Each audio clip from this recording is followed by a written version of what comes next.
If you've been binge watching videos on dropshipping, SMMA, real estate, or loan brokering because you just want to hit $10,000 a month, this video will probably save you a few years of your life. I ran the actual number on all four: startup costs, time to first dollar, income ceiling, and the odds of a regular person actually pulling this off. Two of the models YouTube keeps shoving in your face are mathematically terrible for beginners. One is decent and one is the clear winner. By the end of this video, you'll know which model gives you the fastest realistic path to $10,000 a month and which one you should stop fantasizing about. Quick context so you know I'm not guessing. I run a business funding company called Waiters Capital. We've helped business owners secure over $40 million in funding across industries like e-commerce, dropshipping, social media marketing, agencies, real estate investors, and local brick and mortar businesses. So I'm not the dropshipping guy, I'm not the SMMA guy, I'm not the real estate guru. I'm the funding guy they come to when their model is working and they want to scale, or if their model is crushing them and they need more money to breathe. We see the profit and loss statements, the margins, the ad spend, the churn, the renewals. We see what's really working and what's quietly killing people. Here's how we're going to grade each model. Number one, startup costs. Number two, time to first dollar. Number three, income ceiling. And number four, how passive it actually is. And number five, whether a regular person can realistically do it. Let's start with what everyone's uncle tells them to do. Everyone says real estate is the move. Equity, passive income, tax benefits, generational wealth. Cool. Let's do the math though. Take $30,000, you put it down on a small multifamily property, let's say a 4-unit. Now you're the manager, you're the plumber scheduler, you're the collections department, you're the eviction specialist. You deal with tenants, toilets, and texts at 11 p.m. After all of that, in a lot of marketplaces, your netting may be $200 to $250 a month, and that's on 30 grand investment. That's not a fast path to $10,000 a month, that's a slow capital intensive grind. The real estate investors we fund who are winning usually have multiple properties, have teams and systems, and are playing a 5 to 10 year game. Great long-term wealth play, terrible first play if you're under 10K a month and light on cash. Flips, whole different beast. You need serious capital, serious risk tolerance, and you're basically in a full-time operations job, hunting deals, managing contractors, and dealing with lenders. That's not a side hustle, that's a second career. So if that's what 30 grand in real estate really buys you, most people say, forget that, I'll do something online instead. Cool. Let's look at the first cheap online model, which is dropshipping.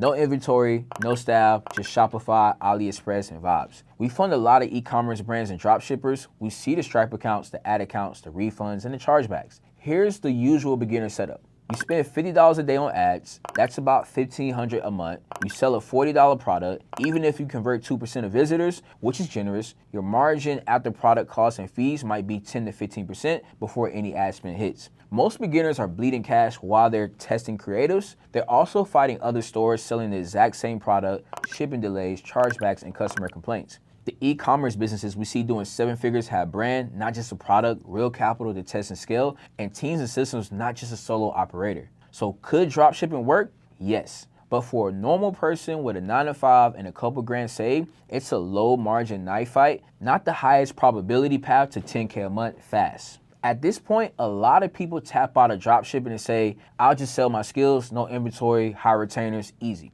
That's the agency dream. Let's talk about SMMA and what actually happens. SMMA just stands for Social Media Marketing Agency.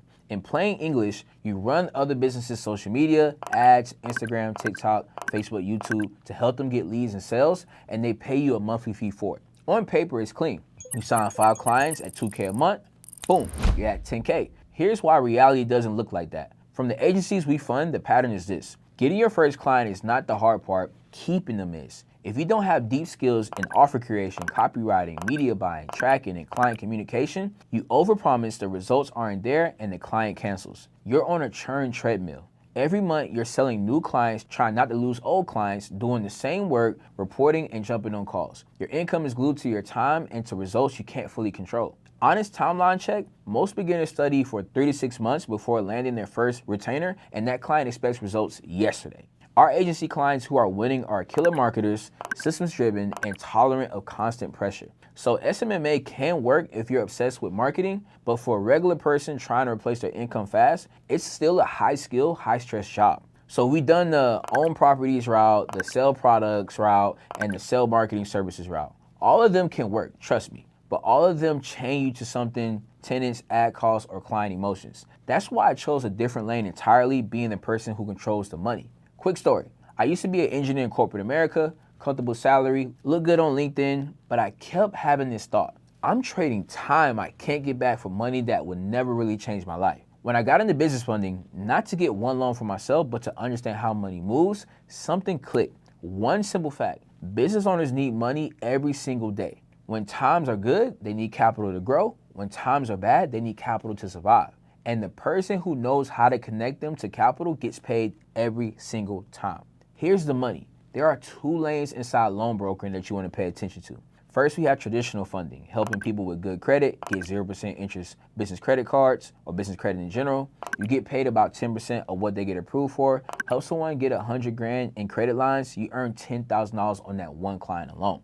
Second, we have alternative lending, which is revenue-based financing for more established business owners. Lenders pay your commission directly, often up to 15% of the funded amount. Help a business get 100 grand, you earn 15,000 wired to you directly by the lender. And here's what we see over and over. Once a client is about 40 to 50% paid back, they often come back for more funding. Those renewals are mostly profit for you because the relationship is already built. One client, multiple commissions off of that single relationship. Our students have had months where they did 15K plus in their second week, jumped from 5K a month to 30K a month after switching from real estate or other models into funding, or had that first big month at 50K plus profit. Are those average? No. Everyone's effort and situation is going to be completely different, but it shows you what's possible in this industry when you plug into the right model and execute. Here's the pattern. I kept seeing real estate investors, e-commerce owners, agencies all hit the same wall at the same point. They run out of capital, and that's exactly where loan brokers step in. In a recession, businesses can't get easy bank money. They still need to make payroll, buy inventory, and take on big contracts. So they look for alternative funding. When credit is loose and rates are lower, traditional 0% business credit becomes a monster lane again. Either way, money keeps moving. Dropshipping dies when ad costs spike up or shipping breaks. SMMA suffers when client/marketing budgets because they're scared. Real estate freezes when rates go up or credit tightens. Loan brokers pivot lanes. Good credit client, traditional. Business owners who need cash in 48 hours or less, alternative. There is no economic condition where business owners stop needing money. The only question is, are you going to be the person who knows how to get it for them? So the next logical question is, okay, it sounds good, but what does it actually take to become a loan broker? Here's what surprises most people. To become a loan broker, you don't need a finance degree, a big office, a big team, inventory, expensive software, or crazy overhead. When you're starting, your infrastructure is literally a laptop, Wi-Fi, a phone, and basic communication skills and willingness to learn how lenders and funding products work. You're not becoming a bank, you're not lending your own money, you're the connector between business owners who need capital and lenders who want qualified deals. Some people use their own good credit to get 0% business credit as a safety net while they build. Others start with pure commission on alternative funding deals. Either way, the barrier to entry is a lot lower than coming up with $30,000 for a down payment, burning $1,500 a month testing ads on products or a store, or spending 6 to 12 months trying to master media buying before your first agency client. That's why when we lay the model side by side, funding usually wins on startup costs, time to first dollar, and how long demand lasts. So quick recap. Real estate, amazing. Long-term but slow and capital heavy. Dropshipping, low barriers on paper, brutal in practice without serious ad and budget skills. SMMA, great if you love marketing and stress, but you're glued to your clients and results. Loan brokering, low overhead, no inventory, high commissions, and demand that never really goes away. If you're curious about how this model works in detail and how people are getting started with it, I host a free funding broker workshop where I break down the whole system and walk through real deals. There's a link in the description if you want to check it out. Either way, now you've seen the math, pick the model that makes the most sense for you, and then actually commit to it. Now that you know why loan brokering beats the other 3 on the scorecard, the next question is how to actually start. Click the video on the screen where I'll walk you through how to launch your own funding business from scratch, land your first client, and plug into lender relationships the right way. And that's all for today. Peace.